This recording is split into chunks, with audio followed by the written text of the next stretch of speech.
দুর্নীতি, টাকা অর্থ আত্মসাৎ, স্কুলের ফান্ডের টাকা লুট করা, স্কুলের ফান্ডের টাকা ব্যক্তিগত কাজে ব্যবহার করা, নিয়োগ বাণিজ্য, এমনকি 2021 সালে যারা এসএসসি ফর্ম পূরণ করেছিল তাদের সবগুলো বিষয় পরীক্ষা হয় না, বোর্ড কর্তৃক একটা নোটিশ প্রদান করেছিল রেজিস্ট্রেশনের অব্যবহৃত টাকাটা যেন ফেরত দেয়, কিন্তু এই টাকাটা ফেরত না দিয়ে আমাদের বর্তমান প্রধান শিক্ষক এবং অফিস সহকারী মিলে দুজনেই অর্থটা আত্মসাৎ করে।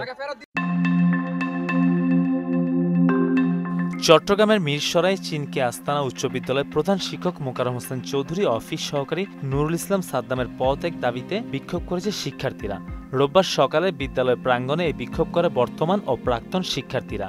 দুর্নীতি, স্বৈরাচার, অর্থ আত্মসাৎ, বাড়তি ফি আদায় সহ নানা অপকর্মে জড়িত বলে অভিযোগ করেন আন্দোলনরত শিক্ষার্থীরা। ওনারা পদত্যাগ করতে হবে এবং আমাদের যে টাকা স্কুলের টাকাগুলো ফান্ডিং থেকে আত্মসাৎ করেছে আমাদের টাকাগুলো আমাদের স্কুল ফান্ডে বুঝিয়ে দিয়ে ওনারা পদত্যাগ করতে হবে।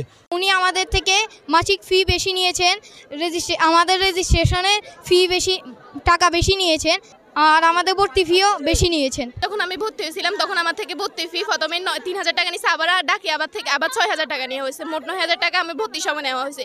এরপরও আবার বেতন দিছি, আমি আবার ভর্তি হয়েছি, আবার বেতন দিছি। তারা আমাদের শিক্ষক, তারা অপকর্মের সাথে জড়িত আছে, তারা আমাদের থেকে ভর্তি ফিসটা বেশি নিচ্ছে, বেতনটা বেশি নিচ্ছে, তাই আমরা ইতোমধ্যে অভিযোগের প্রেক্ষিতে উপজেলা ভূমি অফিসের সহকারী কমিশনার প্রশান্ত চক্রবর্তী ও মাধ্যমিক শিক্ষা কর্মকর্তা হুমায়ুন কবির খানকে প্রধান করে তদন্ত কমিটি গঠন করা হয়। তদন্তে অভিযোগের প্রাথমিক সত্যতা পাওয়া গেছে বলে প্রতিবেদন দাখিল করে তদন্ত কমিটি। আমরা টিউনি অফিস বরাবর পর্যন্ত গিয়েছি, ওখান থেকে আমাদের দুর্নীতির যে একটা তদন্ত কমিটি গঠন করা হয়েছে, তদন্ত কমিটি গঠন করার মাধ্যমে আমরা আমাদের সত্যায়িত প্রমাণ পেয়েছি। এর আগে 2015 সালের 9,70,000 টাকা আত্মসাতের অভিযোগে সাময়িক বরখাস্ত করায় অভিযুক্ত প্রধান শিক্ষককে। তখন মুচলেকা দিয়ে এবং ভবিষ্যতে এমন কর্মকাণ্ড করবে না মর্মে আবারও দায়িত্ব পালন করেন। মেহেদী হাসান, মোহনা ডিজিটাল।